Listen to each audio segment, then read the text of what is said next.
Time, it's the silent river that carries us all, shaping empires and toppling kings.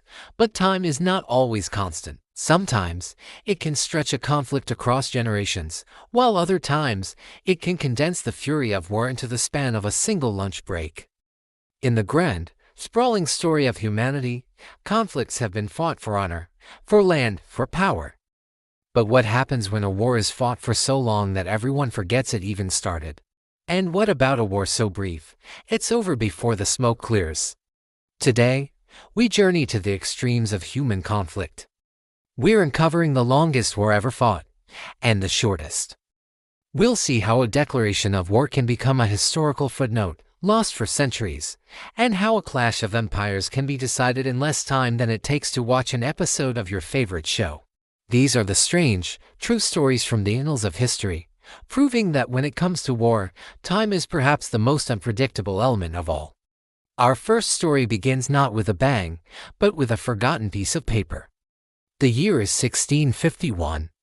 England is deep in the throes of its second civil war. The royalists, loyal to the crown, have been pushed back by the parliamentarians.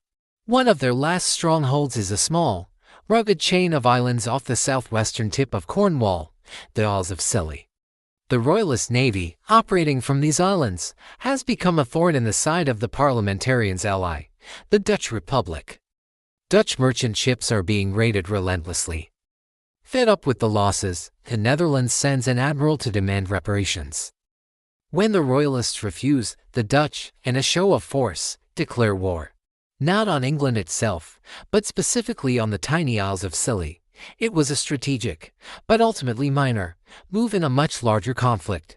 Just a few months later, the parliamentarian fleet arrived and conquered the islands. The royalist threat was neutralized. The Dutch, having achieved their goal indirectly, simply sailed away. No shots were fired between the Dutch and the royalists on Scilly, no battles were fought, and most importantly, no peace treaty was ever signed. The declaration of war, made against a small archipelago, was simply forgotten. Decades turned into centuries. England became Great Britain. The Dutch Republic transformed. Empires rose and fell.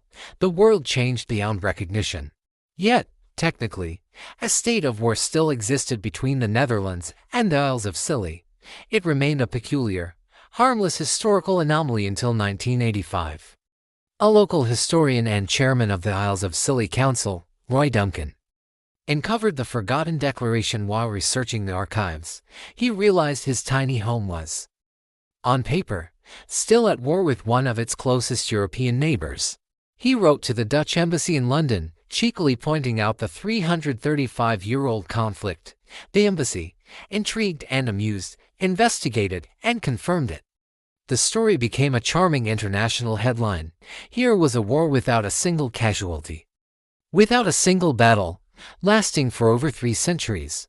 On April 17, 1986, the Dutch ambassador traveled to the Isles of Scilly. Amidst smiles, handshakes, and a palpable sense of goodwill, a peace treaty was officially signed. The 335 Years' War, the longest in history, finally came to a peaceful and slightly absurd end. It serves as a powerful reminder that sometimes the greatest conflicts are not those fought with cannons, but those lost in time, waiting to be rediscovered.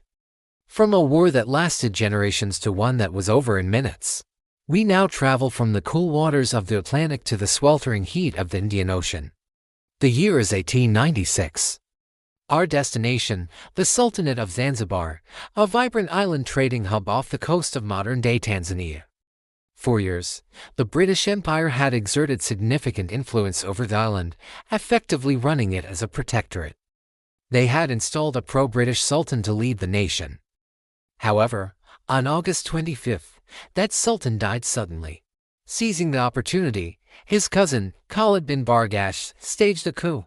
He moved into the palace, declared himself the new sultan, and surrounded himself with roughly 2,800 loyal soldiers, several artillery guns, and even the sultan's armed yacht in the harbor. This was a direct challenge to British authority. The British consul immediately issued an ultimatum: stand down and leave the palace by 9 o'clock a.m. on August 27th. or face the consequences. Khalid, believing the British were bluffing, refused. He barricaded the palace, raised his flag, and prepared for a fight. He severely underestimated his opponent. Waiting in the harbor were not one or two, but 5 modern Royal Navy warships. They were armed with state-of-the-art cannons that could level the wooden palace in minutes. As the deadline approached, the tension was thick enough to cut with a knife. The people of Zanzibar watched, holding their breath. The British ships aimed their guns. Khalid and his men stood their ground. At exactly 9:02 a.m., the order was given. The British warships unleashed a devastating bombardment. The palace, made mostly of wood, stood no chance. Shells tore through the walls, causing massive explosions and fires. The Sultan's artillery tried to fire back, but they were quickly silenced.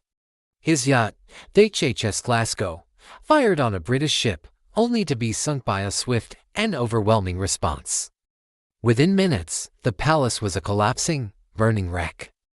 The Sultan's flag was shot down. The chaos was total. At 9:40 a.m., with his defenses in ruins and his forces scattered, Khalid bin Bargash fled the palace and took refuge in the German consulate. The fighting stopped. The entire conflict, from the first shot to the ceasefire, had lasted just 38 minutes. The Anglo-Zanzibar War entered the history books as the shortest war ever recorded. The British quickly installed another, more compliant sultan, and their control over the island was cemented. 2 wars, 2 extremes, one stretched across 3 centuries without a single drop of blood being shed, a ghost of a conflict born from a forgotten declaration. The other, a brutal, swift display of imperial power, over in less time than it takes to cook dinner. These stories, separated by oceans and centuries, reveal the strange and often unpredictable nature of human history. They show us that a war is more than just battles and treaties. It's a story, and sometimes, those stories have the most unexpected beginnings, and even more unexpected endings. From a 335-year forgotten conflict to a 38-minute siege, the timeline of war is a testament to the complexities, follies, and occasional absurdities of our past. History, as it turns out, is always full of surprises. Thanks for watching, and if you enjoyed this journey into the strange corners of history, be sure to like and subscribe for more.